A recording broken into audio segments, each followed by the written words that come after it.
तो यहां से सुनेत्रा पवार अब डिप्टी सीएम बन गई हैं महाराष्ट्र की। औपचारिक तौर पर उन्होंने पद और गोपनीयता की शपथ ले ली है। सवाल कई हैं कि इतनी जल्दबाजी क्या थी, शोक का समय चल रहा है, तो इतनी जल्दी शपथ ग्रहण समारोह क्यों कराया गया।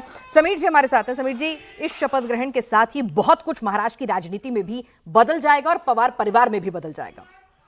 बिल्कुल, निश्चित रूप से। और मुझे लग रहा है कि अभी कल तक जब पूरा परिवार एक साथ था, दुख की घड़ी में सब साथ थे, और आज सुनीता पवार ने उप मुख्यमंत्री की शपथ ले ली है।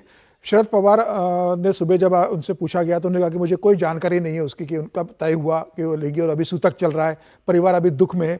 ऐसे समय में क्या जल्दी थी कि उप मुख्यमंत्री या कैबिनेट में शामिल हुआ जाए। तो मुझे लगता है कि शरद पवार को इस बात की जानकारी नहीं थी और उनको इस जानकारी से दूर भी रखा गया था कि जिस तरीके से शरद पवार कोशिश कर रहे थे कि परिवार अब दुख की घड़ी में एकत्र आया है, तो इसी समय परिवार बैठ के तय करे कि भाई भविष्य की राजनीति में दोनों एनसीपी मिलकर कैसे आगे बढ़ सकते हैं, और वो इस कोशिश में होंगे। तो मुझे लगता है कि पार्टी के जो अजित पवार के करीबी नेता है, उन लोगों ने तय किया होगा कि फिलहाल हम कैबिनेट में शामिल होते हैं, पहले उप मुख्यमंत्री सुनीता पवार को बनाते हैं, विधायक दल की बैठक बुलाते हैं, 40 विधायक आएंगे, वहाँ पर सुनीता पवार को पार्टी की कमान सौंपेंगे, उसके बाद शपथ ग्रहण होगा।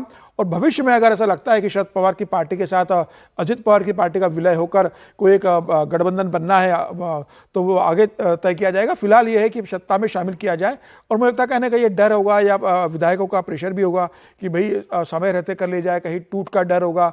कहा यह जा रहा है कि भाई शरद पवार के कुछ नेताओं ने अजित पवार के कुछ विधायकों को फोन किया था मिलने के लिए, तो ये डर होगा कि कहीं शरद पवार विधायकों को ना तोड़े। तो फिलहाल उन लोगों ने एक अपना उप मुख्यमंत्री बनाकर वापस सत्ता में वापसी की है। अब यहाँ से सुनीता पवार के लिए एक बड़ी जिम्मेदारी होगी। अब वो पार्टी की अध्यक्ष भी बन गई है, महाराष्ट्र राज्य की उप मुख्यमंत्री भी बन गई है।